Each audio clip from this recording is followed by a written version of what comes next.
Buildings remember things people forget. Lighthouses remember in rhythm. In the exact interval between one flash and the next, a heartbeat ships have trusted for over a century. Ambrose Teal had spent 27 years learning to read that rhythm inside the Corvin Point Lighthouse, an 1889 coastal light still operated by a small maritime heritage trust.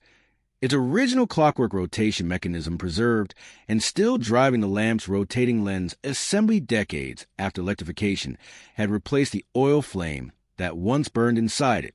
He was 61 now, lighthouse keeper, responsible for the lamp mechanism, the tower structure, and the precise timing that gave Corvin Point its identifying flash pattern, a signature sequence sailors had used to know this exact light, and no other, for well over 100 years. He had learned to trust that rhythm from a man named Silas Okonkwo, who had kept the light for 24 years before him and who believed, without needing to argue the point, that a lighthouse which couldn't keep its own time was no longer trustworthy, no matter how brightly it still burned. Ambrose started at Corvin Point at 34, hired as Okonkwo's assistant during a period when the Maritime Trust was debating whether the old clockwork mechanism was worth preserving at all, given how easily an electric motor could do the same rotating job without any of the antique fuss. Okonkwo was 62 then, deliberate and quiet, a man who climbed the tower's spiral stair every evening at first light the way other men locked their front door. Ships don't read this light by how bright it is. Okonkwo told him during Ambrose's first week. The two of them standing in the lamp room as the great lens began its slow rotation against the darkening sky. They read it by rhythm. Flash, gap, flash, gap, always the same interval, night after night, if that rhythm drifts even a little. Somewhere out there a captain is comparing what he sees against a chart that says this light behaves a certain way. We owe him the truth of that rhythm every single night. Okonkwo kept daily timing logs, measurements of the lamp's rotation period taken with a stopwatch every evening at first light, a practice the trust never required of him. He did it because he believed the lighthouse's whole purpose lived in that rhythm, and somebody needed to be the one keeping honest time. Ambrose remembered the first evening. Okonkwo let him hold the stopwatch himself. Standing in the lamp room as the great lens began its slow turn against the last orange light of dusk, he'd asked, honestly curious, why a mechanism built to run itself needed a man with a stopwatch checking it every single night. Okonkwo had waited until the lens completed a full rotation before answering, unhurried as always. Because a machine can run wrong for a long time before it fails outright, he'd said. By the time it fails, you've lost every chance to understand why. The stopwatch is how you catch the wrongness while it's still small enough to learn something from. When Okonkwo retired, he left Ambrose the logs, along with a piece of advice Ambrose had carried for 27 years since. Time it every night the same way, at the same hour. The rhythm will tell you the truth long before anything else in this tower does. Corvin Point had been built in 1889 on a rocky point overlooking a shipping channel that had claimed enough vessels over the centuries to justify the tower's construction and every subsequent decade of upkeep since. The lamp room sat at the top of a tall masonry tower, accessible by a narrow spiral iron stair that wound up to the tower's interior, past storage landings and the small keeper's workroom, to the glass-enclosed room where the great rotating lens still turned its patient circle every night. Ambrose knew the tower the way he knew his own hands. He knew which stair tread rang slightly hollow underfoot near the second landing. He knew the particular whistle the wind made to the lamp room's ventilation louvers on stormy nights, and the low mechanical tick of the clockwork's weight-driven drive as it slowly descended through its housing over each rotation cycle. He knew the smell of brass polish and old iron that lived permanently in the tower's stairwell. And he knew, better than anyone alive, that the lamp's rotation had never once held perfectly steady through a full night. It wasn't dramatic. Ships passing Corvin Point never noticed anything wrong with the light's signature.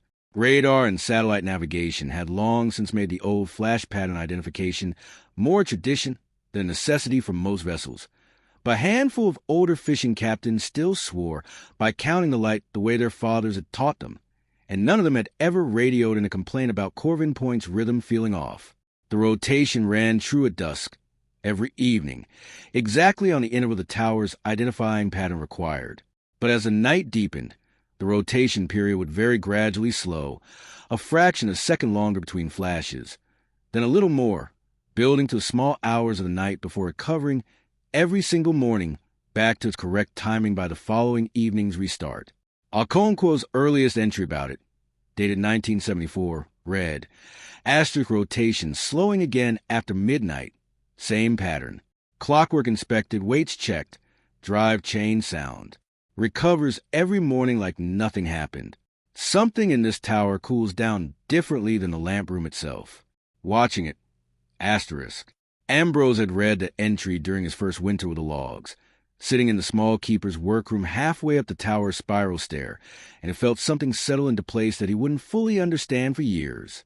Okonkwo had noticed something real. Okonkwo had never solved it, and Okonkwo had kept timing it anyway, night after night, patient enough to preserve a pattern he never got to finish explaining. Ambrose continued the nightly timing without ever being asked to, every evening at first light. The same stopwatch, the same measurement, the same slow overnight drift building to the dark hours and vanishing by the next dusk. In his 10th year with the logs, Ambrose began recording the exact magnitude of the nightly slowdown rather than simply confirming it occurred. How many total seconds of drift accumulated by the deepest part of the night before the recovery began each morning? It took him nearly a decade of those precise readings to see what Okonkwo's simpler entries never fully captured. The nightly slowdown wasn't holding the same size year over year. It was growing, a little more drift accumulating each winter than the winter before, slowly enough that any single season's numbers looked unremarkable, unmistakable once laid out across 10 years of careful stopwatch figures.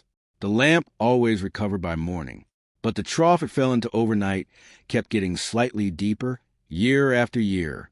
He sat with that realization one clear autumn evening in the workroom, Okonkwo's oldest log open beside his own decade of readings, the tower silent around in the hour before he needed to climb up and start the lamp for the night. If the growing drift had been building since Okonkwo's first 1974 entry, something in the tower had been quietly, patiently intensifying its overnight influence on the clockwork for at least 50 years, always erased by morning, always hidden from anyone who only checked the light at dusk when everything looked perfectly fine. He wrote a new entry beneath Okonkwo's oldest one, in the same plain hand. Asterisk 10 years of precise readings confirm the nightly drift is not stable.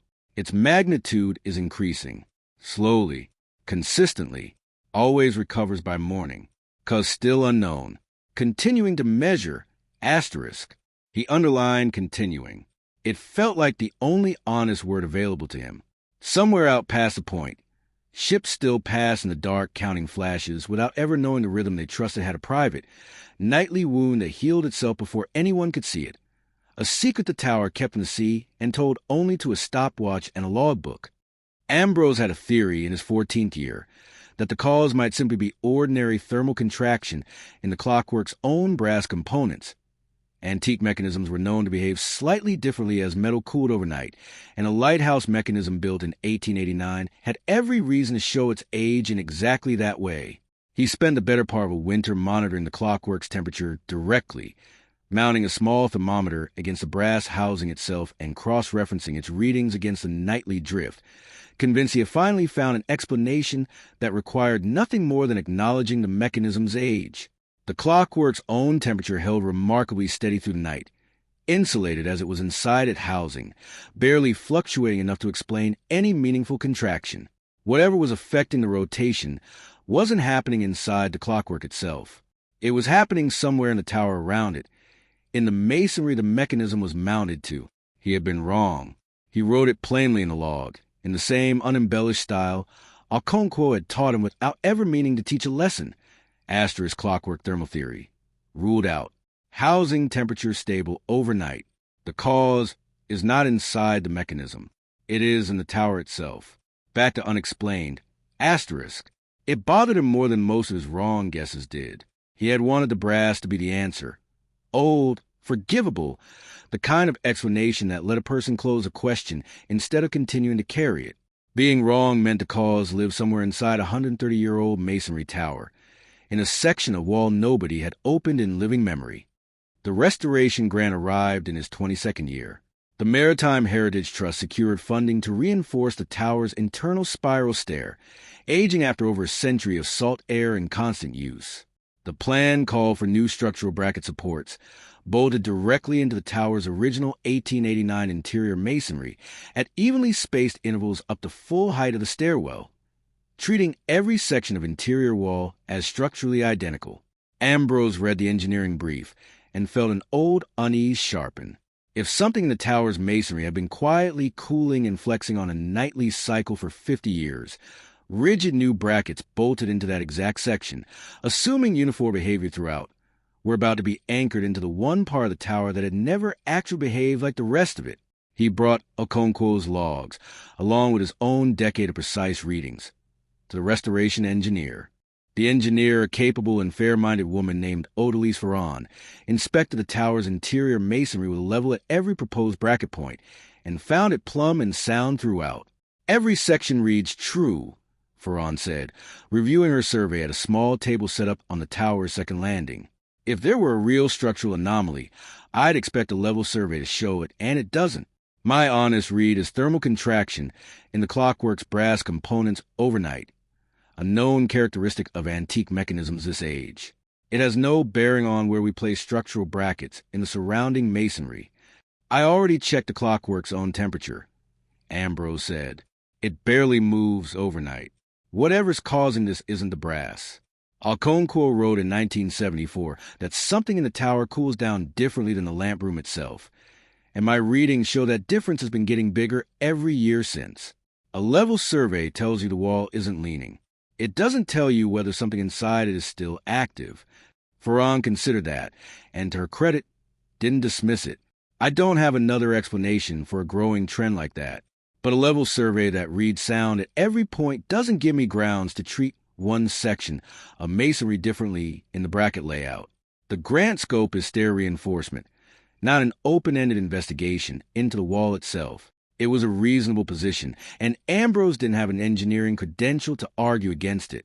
What he had was 50 years of a nightly pattern that had outlasted a ruled-out thermal theory, and a growing conviction that a level survey measuring plumb wasn't the same as confirming nothing inside that wall was still moving air. Ambrose didn't sleep well for the weeks that followed. He kept circling back to a question he couldn't put down.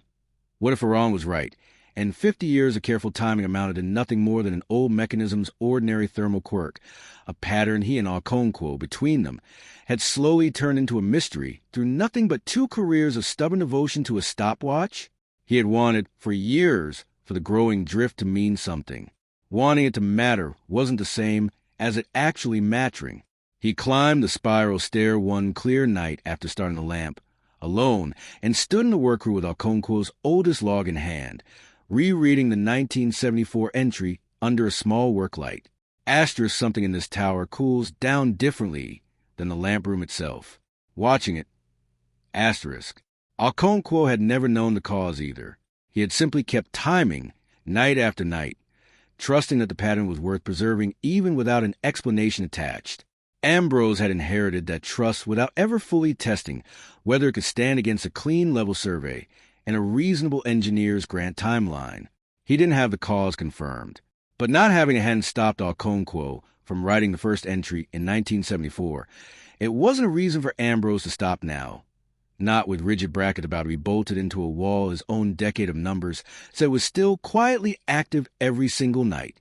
He requested, at his own initiative, a single day with a building diagnostic specialist before the bracket installation began. Not to delay the restoration, he made clear only to look inside the section of masonry where the drift seemed strongest before rigid hardware sealed against it permanently. The specialist was a woman named Priya Anand, who assessed older masonry structures for hidden original construction features. She reviewed the tower's surviving 1889 drawings alongside Ambrose's decade of readings, and she brought thermal imaging equipment and a small borescope to examine the interior wall near the workroom, landing over the course of a single overnight watch, timed to catch the drift at its deepest point. What she found, confirmed as the night wore on, explained 50 years of a pattern that nobody had ever been able to name. The thermal camera showed it first, a narrow vertical stripe of cooler stone running up the interior wall near the workroom, invisible in daylight, but unmistakable after midnight. when the rest of the masonry had settled into a stable overnight temperature, and this one stripe kept dropping further behind it. The borescope, threaded through a small existing mortar gap, explained why.